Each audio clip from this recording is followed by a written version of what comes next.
Programme में आज सबसे पहले बात करेंगे सबसे अहम तरीन मुद्दे के हवाले से, सबसे अहम तरीन खबर के हवाले से। आज army chief general Syed Asim Munir ने पाकिस्तान के नौजवानों के साथ इंटरेक्ट किया है। उनके साथ एक तवील नशिस्त की है जो कि 2.5 से 3 घंटे तक जारी रही। जिना कन्वेंशन सेंटर इस्लामाबाद में हायर एजुकेशन कमीशन की तरफ से ये एक youth convention, national youth convention का इनेकाद किया गया, जिसमें army chief general Syed Asim Munir को मेहमान खुसूसी के तौर पर दावत दी गई थी। और मुल्क भर की यूनिवर्सिटियों, पंजाब, बलूचिस्तान, सिंध, खैबर पख्तूनख्वा, गिलगित बल्तिस्तान, यानी कि मुल्क के कोने कोने से तमाम यूनिवर्सिटियों से तलबा और तालिबात मौजूद थे। नौजवान तलबा और तालिबात 2500 के करीब ये नौजवान तालिब इल्म वहाँ पर मौजूद थे, जिन्होंने आज ना सिर्फ army chief general Syed Asim Munir से सवाल जवाब किए, अपने दिल की बात उन तक बताई जो शकूक व शुबहात नौजवानों के अंदर होते हैं। हमारे नौजवानों का बड़ा मसला ये है कि उनके लिए समत का तयन नहीं हो पा रहा। रोज़गार की फराहमी एक बहुत बड़ा प्रॉब्लम है, तालीम के मसाइल बहुत ज़्यादा हैं, एक डायरेक्शन लेस हैं, होपलेस हैं। So army chief general Syed Asim Munir साहब ने आज जो 2.5-3 घंटे की तवील एक नशिस्त की नौजवानों के साथ, ओपन हाउस था, ओपन फोरम था, बिला झिझक सवाल जवाब किए। ज़ाहिर है 2500 सवाल तो नहीं लिए जा सकते थे, लेकिन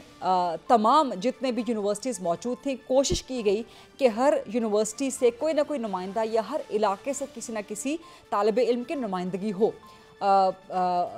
लड़कों ने भी सवालात किए, बच्चियों ने भी सवालात किए और बड़े भरपूर सवालात किए, खुल के किए। नौजवानों के मसाइल के हवाले से किए जो कि ज़ाहिर तालीम के हवाले से थे, सेहत के हवाले से थे, रोज़गार की फराहमी के हवाले से थे। डिग्री हासिल कर लेंगे उसके बाद क्या करेंगे, पाकिस्तान में रहेंगे तो क्यों रहेंगे, पाकिस्तान से बाहर जाना चाहेंगे तो क्या उनको करना चाहिए। तो ये सब सवालात तो army chief general Syed Asim Munir के ओहदे की मैं समझती हूँ कि ये जो इंट्रैक्शन है नौजवानों के साथ, नौजवान कौम के साथ, ये army chief general Syed Asim Munir के ओहदे का इंतहाई कलीदी और इंतहाई अहम सतून साबित होगा, जो उनके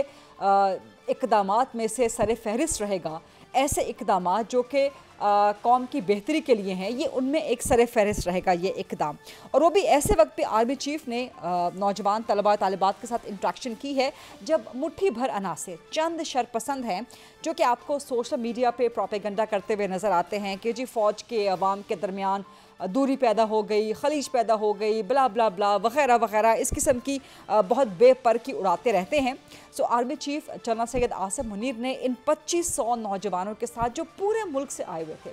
इंट्रैक्शन करके और ओपन इंट्रैक्शन करके, एक फ्रैंक कैंडिड इंट्रैक्शन था, साबित कर दिया कि कौम और फ़ौज के दरमियान, कौम और अफवाज पाकिस्तान के दरमियान, और ख़ास तौर पे कौम के नौजवानों और अफवाज पाकिस्तान के दरमियान कोई भी दराड़ किसी भी किस्म की नहीं आ सकती। नौजवानों ने ना सिर्फ आर्मी चीफ की तकरीर को बड़े तहम्मुल के साथ सुना, बल्कि इस दौरान पाकिस्तान जिंदाबाद, फ़ौज जिंदाबाद, पाक फ़ौज जिंदाबाद, अफवाज पाकिस्तान जिंदाबाद के बड़े फलक शगाफ नारे भी लगाए, बड़े पुरजोश थे, बड़े सरगर्म थे आज ये नौजवान तलबा और तालिबात। और आर्मी चीफ की तकरीर को सुनने के बाद जितनी वहाँ पे क्लैपिंग हुई, जितनी वहाँ पे नारेबाजी हुई फ़ौज के हक़ में, पाकिस्तान के जिंदाबाद के हक़ में, वो अनप्रेसिडेंटेड था। सो नौजवानों के नज़र आ रहा था कि उनके दिल को छू ली आर्मी चीफ की तकरीर ने। और इन तलबा तालिबात के लिए आज आर्मी चीफ ना सिर्फ एक रोल मॉडल थे, बल्कि एक रहनुमा भी थे, एक ऐसी बुज़ुर्ग शख्सियत, एक ऐसी फ़ारसी का बुज़ुर्ग शख्सियत जो कि दानिश्वर शख्सियत के तौर पे, जो कि उनकी इस्लाह करने के लिए उनके सामने हाजिर हुआ हो, और एक उस्ताद की मानी थे आज आर्मी चीफ इन सब नौजवान तलबा तालिबात के सामने। आर्मी चीफ ने ना सिर्फ दीन इस्लाम की तालीमात से अपनी तकरीर का आगाज़ किया, बल्कि उसके बाद तख्लीक़ पाकिस्तान कैसे हुई, मकसद क्या था, क्या में पाकिस्तान का मकसद क्या था, दो कौमी नज़रिए पे बात की, कायदे आज़म के विजन के हवाले से बात की, अल्लामा इकबाल की शायरी को बहुत ज़्यादा कोट किया आर्मी चीफ ने आज नौजवानों से बात करते हुए। और सबसे बेहतरीन बात ये थी कि नौजवानों को जो भी चीज़ वो बताते थे, समझाने की कोशिश करते थे आर्मी चीफ, तो कुरानी आयात का हवाला लाजमन दिया करते थे और तर्जुमे के साथ उनको बताते थे। पाकिस्तान के दरख्शा माजी की बात हुई, फिर इस वक्त जो हाल है पाकिस्तान का, जहाँ पर कामयाबी की राह पे मुल्क गामसन है, जो उम्मीद अफजा मुस्तकबिल है, उसके हवाले से बात की गई। नौजवानों के मसाइल जो कि मैंने पहले आपसे जिक्र किया, तालीमी मसाइल हैं, मुआशी मसाइल हैं, समाजी मसाइल हैं, करेंगे क्या पढ़ लिखने के बाद, उनका हल क्या होगा, मुल्क की सलामती भी बात हुई। पाकिस्तान की खुशहाली तरक्की के हवाले से बात हुई, सियासत पे बहुत खुल के बात हुई, हर किस्म का सवाल किया गया, मईशत पे, ज़राअत के हवाले से, फिर पाकिस्तान के जो खाजा ताल्लुकात हैं, ख़ास तौर पे ईरान के साथ मामला, अफ़गानिस्तान के साथ, भारत के साथ, मगरिब के साथ ताल्लुकात, यानी कि under the sun and under the roof जितने भी टॉपिक्स थे, बहुत कम वक्त था, लेकिन इस कलील वक्त में बड़ी सैर हासिल और बड़ी बेहतरीन गुफ्तगू हुई। आर्मी चीफ़ ने एक तरह से रहनुमाई की कौम के इन नौजवानों की। मुझे यकीन है, मुझे उम्मीद है कि नौजवानों ने आज के इस इंट्रैक्शन से, इस इंटरेक्टिव सेशन से बहुत सीखा होगा। उनके जहन में जो मनफी प्रोपेगेंडा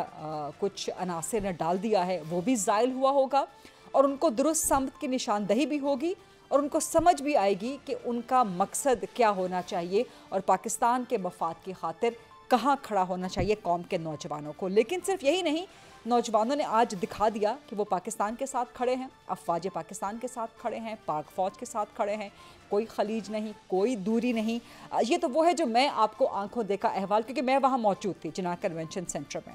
सो मुझे ख़ुद बड़ी तसल्ली और बड़ी खुशी हो रही थी कि एक वो है जो हमें सोशल मीडिया पर नज़र आता है, जो प्रोपेगेंडा,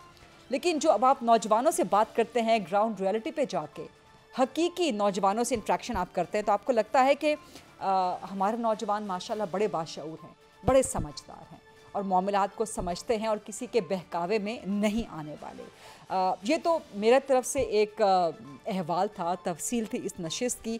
2.5-3 घंटे की नशिस्त को ज़ाहिर है मैं इन चंद मिनट में नहीं समो सकती, कोशिश मैंने की है, लेकिन ये मेरा वर्जन है जो मैंने वहाँ देखा, जो मैंने वहाँ महसूस किया। नौजवान तलबा और तालिबात ने क्या महसूस किया, उन पर क्या इम्पैक्ट हुआ।